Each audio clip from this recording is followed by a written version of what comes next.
हर रोज एक नई कहानी देखने के लिए चैनल को सब्सक्राइब करें और बेल आइकन को दबाना ना भूलें। शैलेंद्र का ढाबा गांव का सबसे फेमस ढाबा होता है। वो बहुत स्वादिष्ट और जायकेदार खाना बनाया करता था। उसके ढाबे पर हर समय ग्राहकों की कतार लगी ही रहती थी। अरे भाई, ओए हो शैलेंद्र बाबू, वाह यार, तेरे हाथ के दम आलू खाकर तो मजा ही आ गया। वाह यार, you are amazing.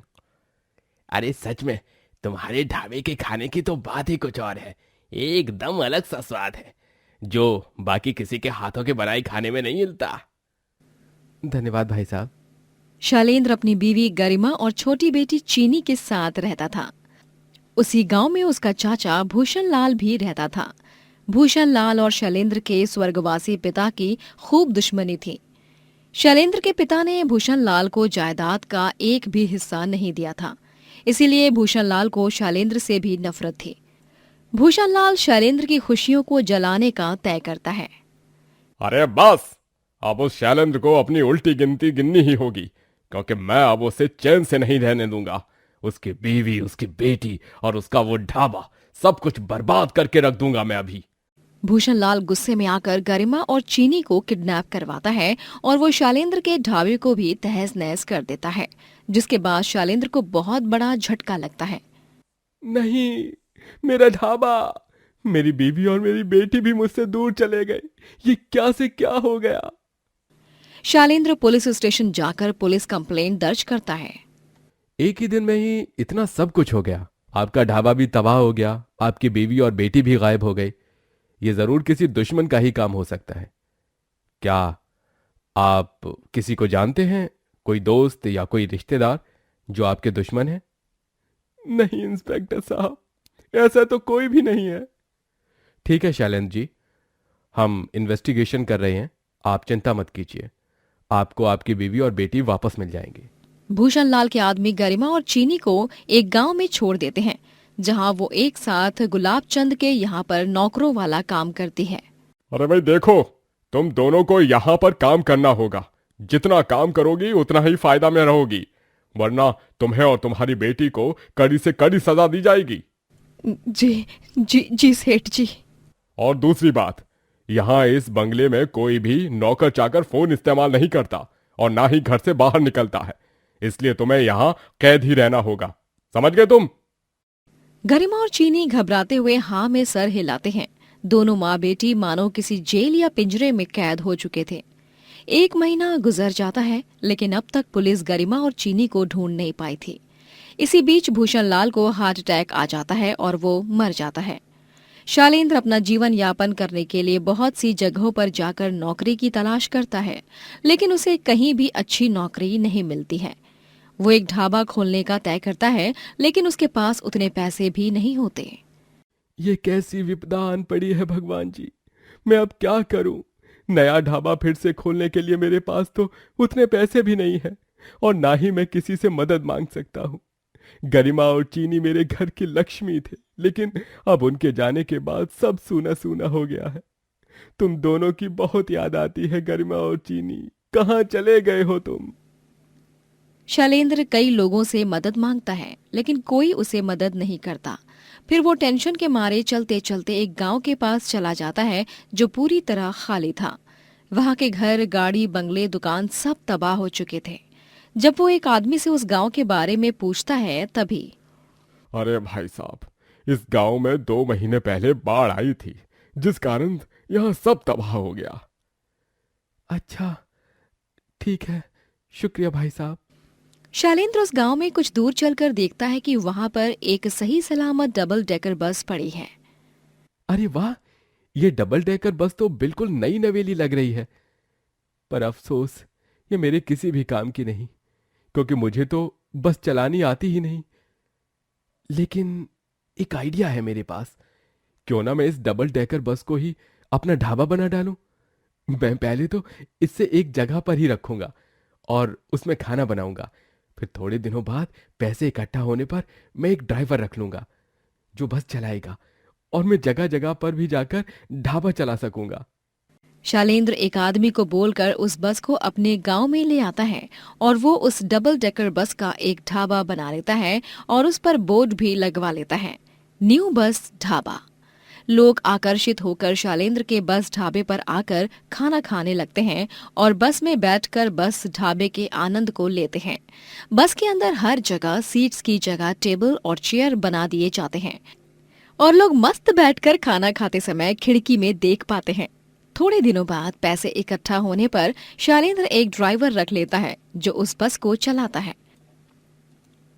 दुमंजिली double decker bus की दोनों मंजिलों पर भरपूर ग्राहक बैठते हैं और जब जब बस चलती और यहाँ से वहाँ घूमती, ग्राहक खिड़की में देखते हुए खाना खाने का खूब आनंद उठाते। अरे वाह भैया वाह, क्या ढाबा है ये सच में। अपन की अक्खी लाइफ में ऐसा सॉलिड और अतरंगी स्टाइल का ढाबा कभी अपन ने देखा ही नहीं है। अरे शैलेंद्र भाई, ढाबा और खाना दोनों जबरदस्त है, बोले तो फैंटास्टिक, नंबर 1। वहाँ गरिमा और चीनी बेचारे बहुत बुरी हालत में जी रहे होते हैं। दिन भर लगातार काम करके भी उन्हें रात में सिर्फ एक ही रोटी नसीब होती। चीनी बेटा, तू ये ले, मेरी भी रोटी ले ले, मैं पानी पीकर सो जाऊंगी। मैंने वैसे भी सुबह सेब खाया है, मुझे इतनी भूख नहीं है। नहीं माँ, आप खाओ, मैं जानती हूँ आपको भूख लगी है। माँ, आपको मेरी कसम, आप ये रोटी खा लो, वरना आपकी तबीयत खराब हो जाएगी और तो और आपको चक्कर भी आएंगे। लेकिन बेटा। माँ, मैंने कह दिया ना आपसे। चीनी और गरिमा दोनों रसोई के एक कोने में बैठकर खाना खाते हैं। शैलेंद्र अब अपने बस ढाबे के कारण बहुत मशहूर हो जाता है। उससे इंटरव्यू लेने के लिए न्यूज रिपोर्टर्स भी आने लगते हैं। तो शैलेंद्र जी, आपको ये चलता फिरता ढाबा बनाने का आइडिया कहाँ से मिला? क्या आप अपने इस बस ढाबे के और भी आउटलेट्स खोलने के बारे में सोच रहे हैं? शैलेंद्र सबके सवालों का जवाब देता है और वो अखबार में छप जाता है। जो अखबार गुलाबचंद सेठ के घर पर बाईसाइकिल पर सवार अखबार वाला फेंक कर चला जाता है। उस वक्त गरिमा आंगन में पौधों को पानी डाल रही होती है और गुलाबचंद किसी से फोन पे बात करते हुए व्यस्त होता है। गरिमा उस अखबार पर नजर डालती है और उसे शैलेंद्र की तस्वीर दिखाई देती है। ये क्या? ये तो चीनी के पापा हैं, लेकिन ये इस तरह इन्होंने बस ढाबा खोल लिया है। अरे वाह, बेचारे, इन्होंने तो यही सोच लिया होगा कि अब हम कभी इनके पास नहीं आएंगे। और यही सच भी है, लेकिन नहीं, मुझे इस सच को झूठ में बदल कर रहना है। मैं और मेरी बेटी इस गुलाबचंद के चंगुल से बचकर यहाँ से निकल कर ही रहेंगे। अब तो मुझे चीनी के पापा का पता भी मिल चुका है। वो उसी गांव में रहते हैं जहां हम पहले रहते थे। गरिमा ऊपर जाकर चीनी को सब कुछ बताती है और वो और चीनी दोनों गुलाबचंद और बाकी सिक्योरिटी गार्ड्स के खाने में नींद की दवा मिला देते हैं। ये लो माँ, और दवा लो, इस खाने को पूरा का पूरा इस दवा से भर दो। अब देखना, ये लोग इस खाने को खाकर गहरी नींद में सो जाएंगे और तभी हम दोनों आसानी से यहाँ से बचकर निकल पाएंगे। और यही होता है।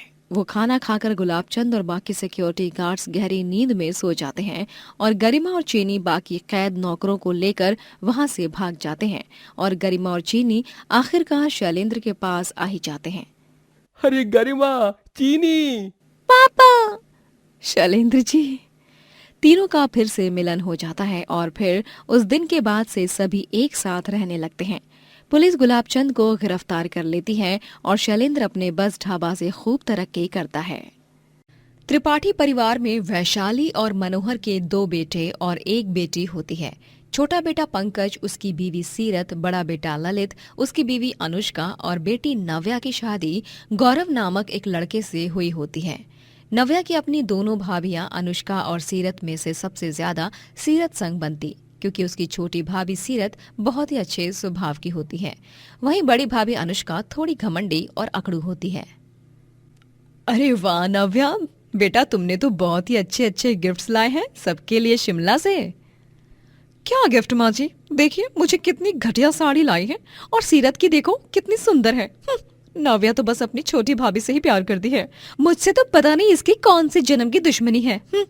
अनुष्का, तुम ऐसे क्यों सोच रही हो? नव्या ने ये साड़ी तुम्हारे लिए कितने प्यार से ली है और तुम हो कि... ललित, तुम बीच में बकर बकर मत करो खामखा। अनुष्का भाभी, आप जैसा सोच रही हो वैसा बिल्कुल भी नहीं है। मैं आप दोनों से बहुत प्यार करती हूँ और सीरत भाभी की साड़ी आप पर सूट नहीं करेगी, इसीलिए मैंने आपके लिए ये दूसरी वाली लाई। तभी सीरत अपनी साड़ी अनुष्का को दे देती है। अनुष्का को हमेशा से ही सीरत और नव्या दोनों के गहरे रिश्ते से जलन होती। नव्या और गौरव दोनों ही अलग रहते। नव्या एक बहुत ही अच्छी शेफ होती है और उसका एक बड़ा रेस्टोरेंट भी होता है। गौरव नव्या से नहीं बल्कि उसके पैसों से प्यार करता था। गौरव, मेरा बर्थडे आ रहा है, तो क्या प्लान किया है तुमने? आई नो तुम मुझे बहुत बड़ा सरप्राइज देने वाले हो, है ना? बोलो बोलो। अरे यार, क्यों दिमाग खा रही हो? चुप रहो ना जरा, मैं फोन में कुछ काम कर रहा हूँ। हाँ हाँ, तुम तो बस काम ही करते रहो। मेरे लिए तो तुम्हारे पास वक्त ही नहीं है। शादी के बाद से लेके अब तक हम कहीं घूमने नहीं गए। शिमला भी मैं ही अकेली गई थी। तुम ना मुझसे प्यार ही नहीं करते हो शायद, है ना गौरव? बोलो, यही सच है ना? नव्या, मुझे नींद आ रही है, मैं जा रहा हूँ सोने। Good night. लेकिन गौरव, मेरी बात तो सुनो। नव्या और गौरव की शादीशुदा जिंदगी में काफी बाधाएं आ रही थीं।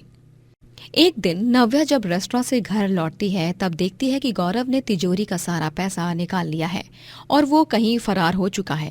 गौरव से मिले इस धोखे से नव्या के पैरों तले जमीन खिसक जाती है। नव्या को बहुत सारा नुकसान भी होता है जिसकी वजह से उसकी भरपाई करनी पड़ती है।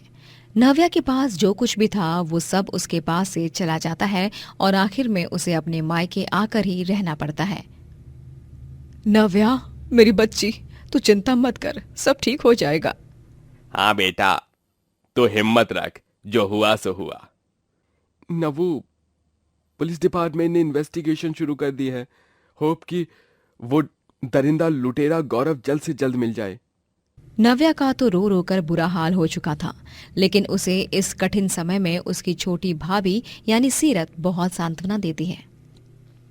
नव्या, ये देखो तुम्हारा फेवरेट हॉट चॉकलेट। माँ जी से इस हॉट चॉकलेट और तुम्हारे कई सारे किस्से सुने हैं। चलो चलो, अब इसे जल्दी से खत्म कर लो। थैंक यू सीरत भाभी, यू आर द बेस्ट। और तुम भी चलो जल्दी फिनिश कर लो इसे। फिर हमें शाम को वो ऋतिक रोशन की नई फिल्म आई है ना, वो भी देखने जाना है। सीरत नव्या का बहुत ही अच्छे से ख्याल रखती, जिससे अनुष्का को और भी जलन होती। पंकज अकेले में सीरत से कहता है, सीरत, थैंक यू सो मच। तुम मेरी बहन का इतना अच्छे से ध्यान रख रही हो, और खासकर ऐसे वक्त पर जब वो मानसिक रूप से ठीक नहीं है। पंकज जी, नव्या सिर्फ मेरी ननद ही नहीं बल्कि बहन भी है, और ननद भाभी के रिश्ते के लिए आपको मुझे थैंक यू बोलने की कोई जरूरत नहीं है। आप चिंता मत कीजिए, नव्या धीरे धीरे ठीक हो रही है। नव्या और सीरत दोनों अपना YouTube कुकिंग चैनल खोलते हैं, जहां पर वो खुद नए नए डिशेस इन्वेंट करते और उन्हें बनाकर वीडियोस के रूप में पोस्ट करते। सीरत भाभी, थोड़ा उस साइड, और ये कढ़ाई हटाइए ना, ये सेंट्रल एंगल में आ रही है, वीडियो में अच्छा नहीं दिखेगा, मुझे शूट करने में भी दिक्कत होगी। ओह, इस तरह ठीक है? हाँ हाँ, परफेक्ट। अनुष्का उन दोनों को देख देख कर और भी गुस्से से आग बबूला होती है। देखो तो कैसे दोनों ननद भाभी सहेलियों की तरह रह रही हैं। इनका रिश्ता इतना पक्का होता जा रहा है कि आजकल तो इनको मेरी नजर भी नहीं लगती।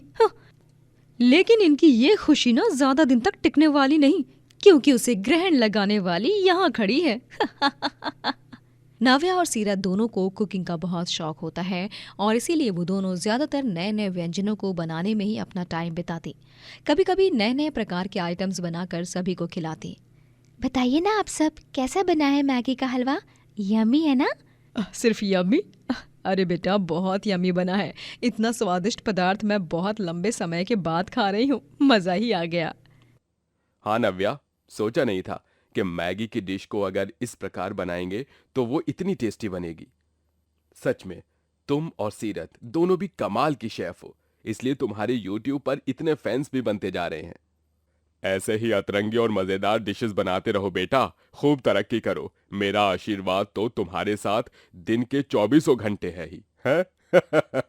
सभी एक खुशी से भरा समय बिताते हैं, सिवाय अनुष्का के, जिसके चेहरे पर बेवजह 12 बजे होते हैं। एक दिन में घर की घंटी बजती है और तभी नव्या दरवाजा खोलती है। पड़ोसी नीरज होता है जो ऑफिस से आया होता है। जी कहिए। वो एक्चुअली मेरा टिफिन आया होगा। आज मुझे ऑफिस से घर आने में लेट होने वाला था, इसलिए मैंने अपने टिफिन सर्विस को डिलीवरी बॉय से कह दिया था कि टिफिन आपके घर पहुंचाए। ओह, पंकज या फिर सीरत दीदी हैं क्या? तभी वहां पर टिफिन लेकर सीरत आती है और पड़ोसी नीरज को उसका टिफिन दे देती है। ये लीजिए नीरज भाई, आपका टिफिन। आपका बहुत बहुत शुक्रिया सीरत दीदी। टिफिन को देखकर अलबेली नव्या के खुराफाती दिमाग में एक आइडिया आता है और वो होता है एक टिफिन सर्विस शुरू करने का। Tiffin service? लेकिन नव्या, हम वो सब कैसे कर लेंगे सीरत भाभी, ट्रस्ट मी। अगर मैं इतना बड़ा रेस्टोरेंट अकेले संभाल सकती हूँ तो फिर आप और मैं एक साथ मिलकर टिफिन सर्विस नहीं संभाल सकते?